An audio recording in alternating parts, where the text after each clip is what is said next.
Guys ನಾವು R C B ಅಂತ ಇದೇ ಕೊನೆ ವರ್ಷ ಕೂಗಕ್ಕಾಗೋದು, ಯಾಕಂದ್ರೆ ಮುಂದಿನ ವರ್ಷದಿಂದ RCB ಟೀಮ್ ಅನ್ನೋದು ಇರೋದಿಲ್ಲ. RCB ಟೀಮ್ ನ ಮಾರ್ಬಿಟ್ಟಿದ್ದಾರೆ. ಹೌದು, RCB ಟೀಮ್ ನ ಆದಿತ್ಯ ಬಿರ್ಲಾ ಮತ್ತೆ ಟೈಮ್ಸ್ ಆಫ್ ಇಂಡಿಯಾ ಮತ್ತೆ ಇನ್ನೆರಡು ಅಮೆರಿಕದ ಕಂಪನಿಗಳು ಸೇರಿ ಒಟ್ಟು 4 ಜನ ಸುಮಾರು 16,900 ಕೋಟಿ ರೂಪಾಯಿಗೆ ತಗೊಂಡಿದ್ದಾರೆ. ಗೈಸ್ 2008ರಲ್ಲಿ IPL ಅನ್ನೋ ಕಾನ್ಸೆಪ್ಟ್ ಬಂದಾಗ ವಿಜಯ್ ಮಲ್ಯ ಅವರು ಒಂದು ಫ್ರಾಂಚೈಸಿನ ತಗೊಳ್ಳೇಬೇಕು ಅಂತ ಇದ್ರು.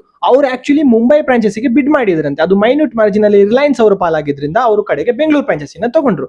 ಆಕ್ಚುಲಿ ಇವರು ಬೆಂಗಳೂರು ಫ್ರಾಂಚೈಸಿನ ಇವ್ರ ದುಡ್ಡಲ್ಲಿ ತಗೊಂಡಿರ್ಲಿಲ್ಲ. ಯುನೈಟೆಡ್ ಸ್ಪಿರಿಟ್ಸ್ ಅಂತ ಇವ್ರದೊಂದು ಎಣ್ಣೆ ಕಂಪನಿ ಇತ್ತು. ಆ ಕಂಪನಿ ಥ್ರೂ ಇವರು RCB ನ ತಗೊಂಡಿದ್ರು. ಸೊ ನಿಮ್ಗೆಲ್ಲ ಗೊತ್ತೇ ಇದೆ, ಯುನೈಟೆಡ್ ಸ್ಪಿರಿಟ್ಸ್ ಅವ್ರದ್ದು ಒಂದು ಬ್ರ್ಯಾಂಡ್ ಇದೆ, ಅದು RC whisky, royal challenge whisky ಅಂತ.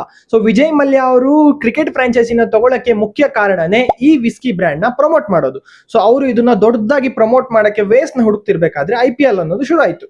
ಸೊ ಅವಾಗ ವಿಜಯ್ ಮಲ್ಯ ಅವರು ಅನ್ಕೊಂಡ್ರು, ಇಂಡಿಯಾದಲ್ಲಿ ಈ ಬ್ರ್ಯಾಂಡ್ ನ ಪ್ರಮೋಟ್ ಮಾಡಕ್ಕೆ ಕ್ರಿಕೆಟ್ ಗಿಂತ ದೊಡ್ಡ ಗ್ರೌಂಡ್ ಸಿಗೋಕ್ ಚಾನ್ಸೇ ಇಲ್ಲ ಅಂತ ಅವರು ಬೆಂಗಳೂರು ಫ್ರಾಂಚೈಸಿನ ತಗೊಂಡ್ರು.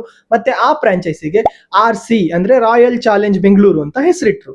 ಆದ್ರೆ RC ವಿಸ್ಕಿನ ಪ್ರಮೋಟ್ ಮಾಡಕ್ಕಂತ ತಗೊಂಡಿರೋ ಆ ಫ್ರಾಂಚೈಸಿನೇ RC ವಿಸ್ಕಿಗಿಂತ ದೊಡ್ಡ ಬ್ರ್ಯಾಂಡ್ ಆಗಿ ಬೆಳೆಯುತ್ತೆ ಅಂತ ವಿಜಯ್ ಮಲ್ಯಗೆ ಗೊತ್ತಿರ್ಲಿಲ್ಲ ಅನ್ಸುತ್ತೆ.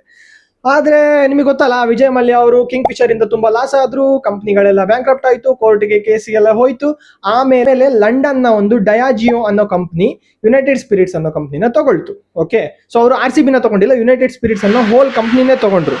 ಸೊ ಈ ಹೋಲ್ ಕಂಪ್ನಿನೇ ತಗೊಂಡಿದ್ರಿಂದಾಗಿ ಆ ವಿಸ್ಕಿ ಬ್ರ್ಯಾಂಡ್ ಕೂಡ ಅವ್ರ ಕೈಯೆಲ್ಲ ಇತ್ತು. ಹಂಗಾಗಿ ಅವರು RCB ಹೆಸರನ್ನ ಚೇಂಜ್ ಮಾಡಿಲ್ಲ.